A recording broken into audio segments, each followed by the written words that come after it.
Hey, Diamond, this is Steve. Congratulations on getting in. Thank you. What went through your mind when you heard your name called?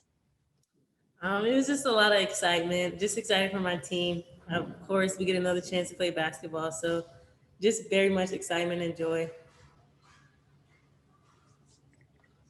Was it a bit nerve-wracking as the selection show was going on and UCF wasn't called? What were you feeling waiting every time another team name came up?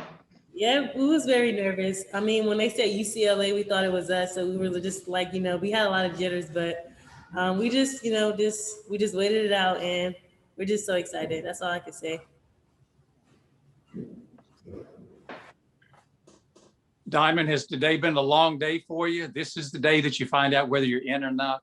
Has it been a long day?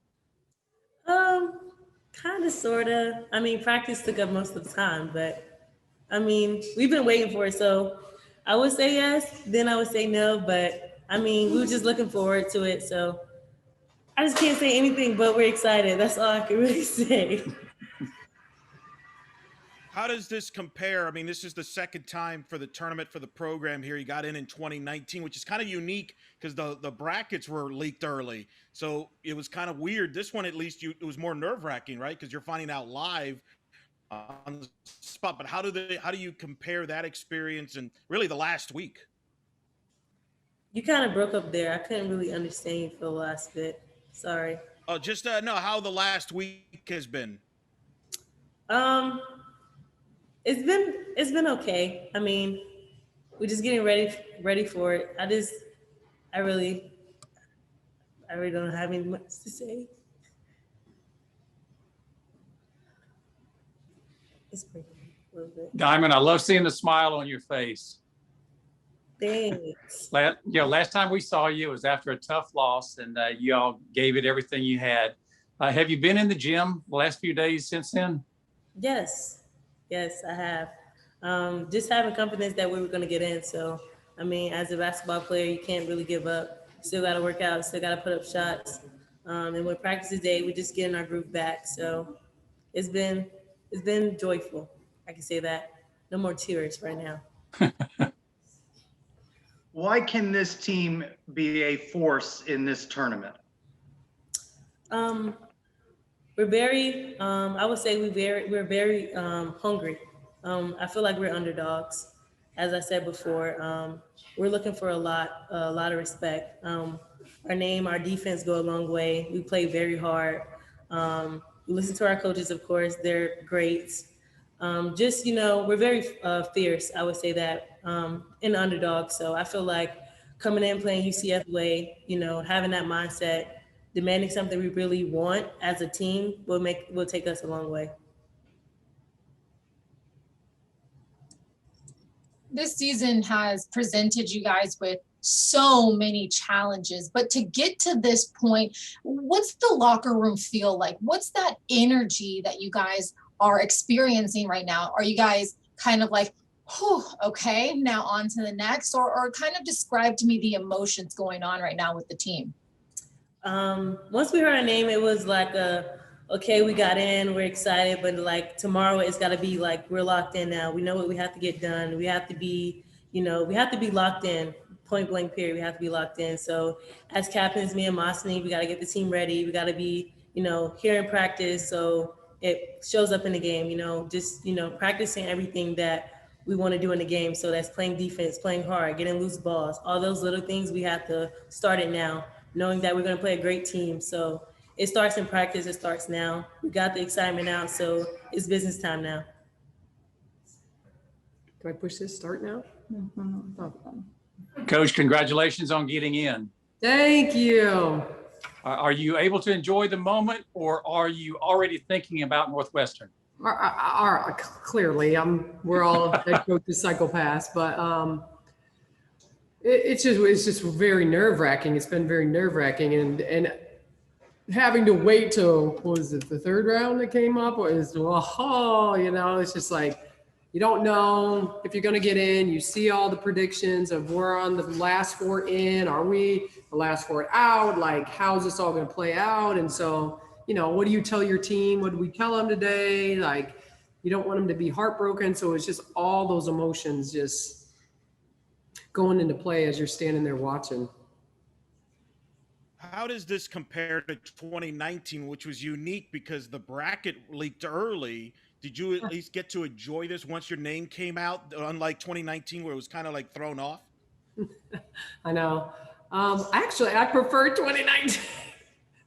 Yeah, because this was nerve-wracking. But yes, of course, the players got to enjoy that. Obviously, our new AD got to enjoy it. The president got to enjoy it. You know, so they all got to, you know, kind of be a part of it. And the players got to actually sit and watch their name come up, which is really cool. You know, and then we're all like, wait, when do we play? We didn't even pay attention to when we played, or, you know. I think we paid attention to who we played, but it was just kind of like cheering. You guys probably heard what they said about us. I have no idea what they said about us. Andy Landers was my college coach. So I wanted to hear what he said, and I couldn't hear a thing because everybody was cheering, but it's great. You mentioned talking to your team about the emotions. You didn't want them to be heartbroken if they weren't chosen, but you and they knew that you had done a lot to earn this selection today. Yeah, I mean, just, you know, some of the big wins we had, and, you know, and just trying to really take care of business in this crazy year, and, you know, and knock on wood, you know, just being as COVID safe as we could, you know, and even going to the conference tournament, that was a little kind of nerve-wracking too with this whole COVID thing going on. So, you know, they've really, you know, done a good job. We've had some great leaderships from our captains and Diamond and Moss and Brittany. So now we can start planning. Today we practiced with no clear plan on who we were playing, what style of play we were playing against. You know, you guess. They had us against Michigan. They had us against Alabama. You know, they had us against Northwestern. We didn't know. I thought we were going to be 11 seed, and we ended up being the 10. So that was a big surprise. Coach, I know it's still very early, but what are some of the things that you want to start working on in preparation for this tournament? I know a little bit about Coach McEwen at Northwestern. He's a great coach, and so, you know, they're gonna be a really tough matchup, you know, and I think that obviously we're gonna have to be really, really good at their defense, you know, because now that you go to the next level, it's not, you know, something you can't avoid. You have to play defense. You have to do the little things in the NCAA tournament. You have to make free throws. You have to get loose balls.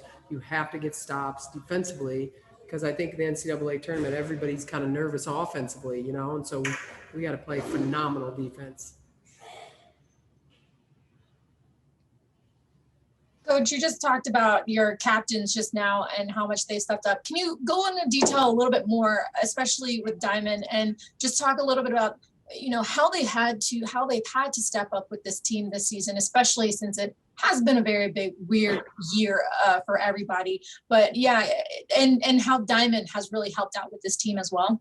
Yeah, I mean, I really think just energy-wise, toughness-wise, spirit-wise, grind, defense, just the whole thing. It's really Diamond and Mossany. I mean, you know, they didn't make any all-conference teams, but they're the reason why we're in this spot, because of all the little intangible things they do for us, and they get everybody ready, and they lead by example, and they work hard every single day. There's not a day that they don't come to practice ready. And if your best players are your hardest workers, you're always going to have a really good team. And so, you know, I think her thing, Diamonds, if we're talking about Diamond, I think Mossany's always been like that. Mossany's been like this for 4 years. I mean, she's been a part of every banner that we have up in the rafters, you know. So, but for Diamond, I think it was the point where she knew KK was gone and she needed to step up, and she knew she had to be the leader, and she kind of had to take control of this in the point guard position right away from the starting the season. And I think that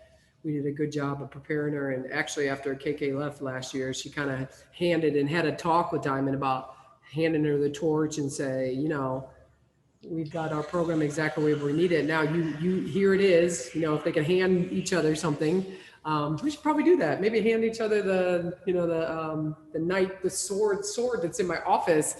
You know, here's a torch, like, now it's your team, you know what I mean? So I think that she loves KK, but Diamond loves this program. And I mean, we signed Diamond for that mere fact that she was fiery and tough, and she loved defense, and she was super passionate, because you can't, that's hard to turn that up. But if you have it, if you're innate it's in you like that, that's something that a lot of coaches want. Maybe they don't like playing against her, but they would like her on their teams.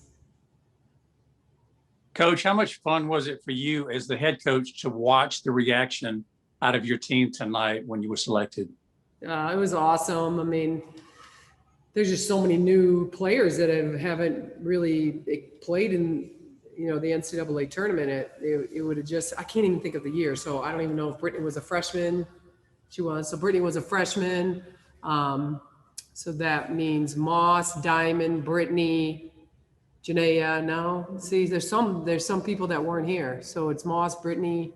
I don't even know who the people are that experienced that first NCAA tournament. I think it's only those three, because Cortasia wasn't even here, right? So I think last year was a big year for us, and nobody got in. So now all of them kind of get to experience it, which is great. It's great to have Asia and Lish be able to experience this, right? Because we'll have them for 3 more years. So now it's like, now we're getting the experience we need, and everybody's being able to feel it, besides really those 3. I mean, those are the only 3 that were here when we went, that first year. How does this selection contribute to building the UCF women's basketball brand and that of the American?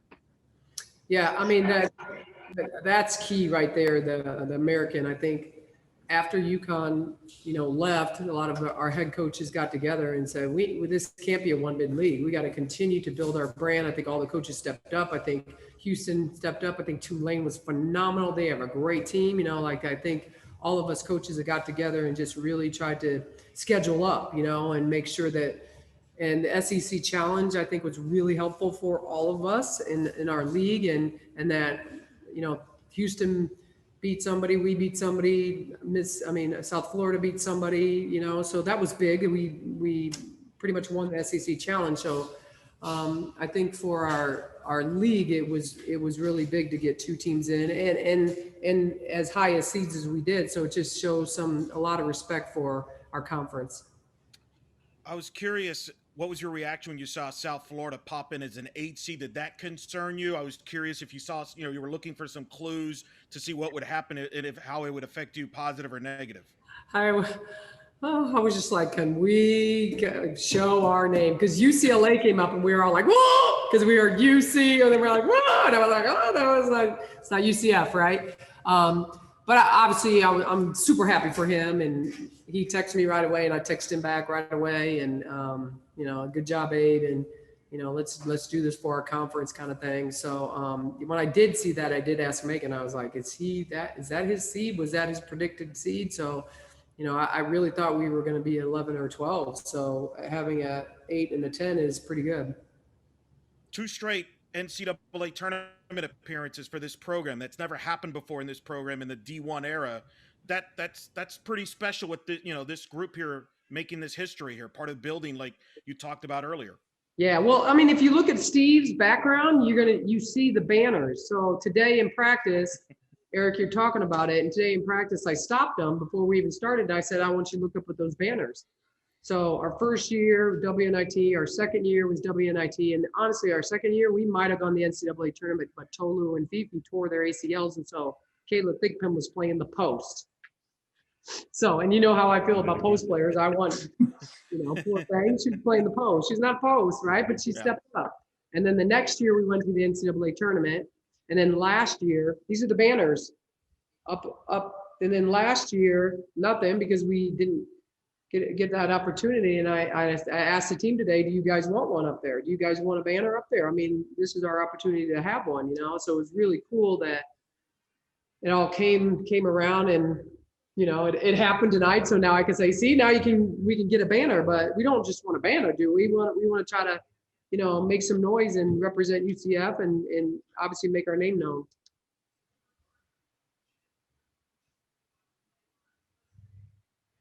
Anything else for Coach?